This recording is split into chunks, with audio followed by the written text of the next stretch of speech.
SailGP New York, a venue where you don't really understand why they have a regatta there, but deep down you also kind of get it.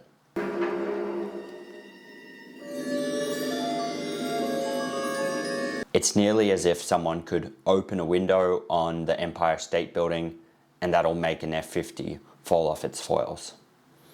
To make this edition even more tricky, there was heavy rain, new crew combinations, and an underwear photo shoot.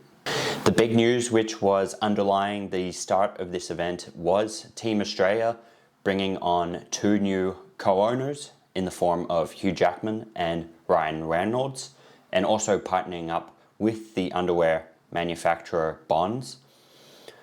This will ease a lot of the financial burden and pressure which has long surrounded Team Australia, who have gone without major owners or financial backing for their entire career in SailGP, and at one point was looking like it could potentially impact the future of them in SailGP. But with this also comes added expectation from the new owners and sponsors to perform in this highlight event as their debut as the Bonds Flying Ruse. The first day of racing was plagued by light winds, and the first race showed us why they do have a dedicated strategist on board. All the teams opted to sail with 3 people because of the light winds, but the result was many teams just falling off the foils in the massive holes that we saw on the race course. The other kind of foreshadowing event going into this regatta was the prediction swirling that the Brazilian team were on the brink of their first race win in SailGP, and race 2 was looking like it might be the case and that might come true, but a very sketchy bottom mark situation with the Team Australia couldn't stop the Bonds Flying Ruse from their first race win with the new ownership and new sponsors, with Brazil finishing narrowly in second.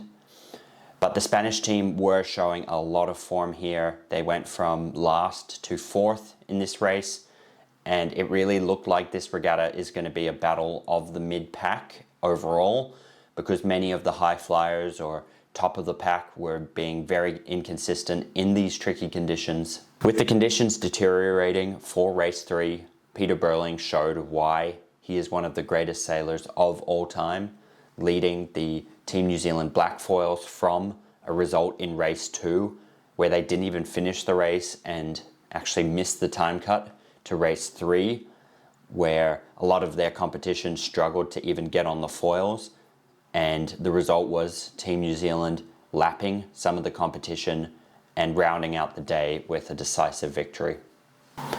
On day 2, the breeze and the weather stabilized. There was no more rain, but it was going to be a very tight battle amongst the top 5 for who was to make the finals. In race 4, it was nearly like we were watching scripted racing, and Team Brazil had their second opportunity to go for the race win.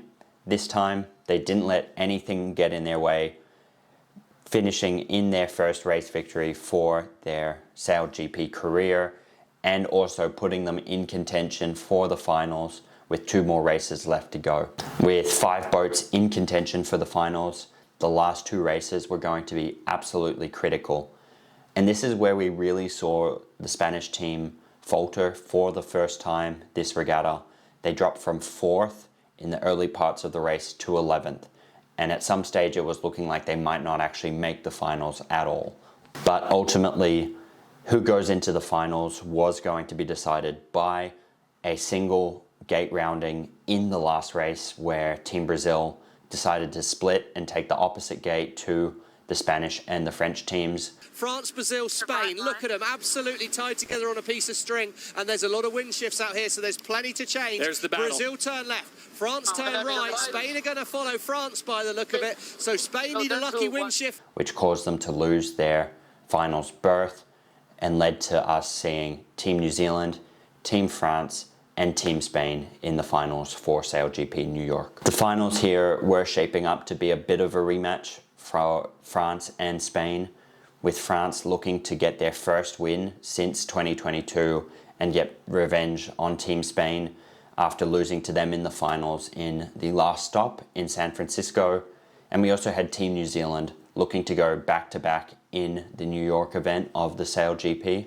Despite the anticipation, this final race ultimately came down to who got the best start, with Spain leading from the start line for the rest of the race and going on to take the win despite them trying their best at multiple points throughout the race to give away their lead, and New Zealand nearly capitalizing on it. Spain were able to close it out with a win, marking their second win in a row and really cementing themselves as one of the top dogs in SailGP. This is the first review I've done of a SailGP event. If you like this, let me know in the comments and I'll be sure to do more. Thanks for watching, and I'll see you next time.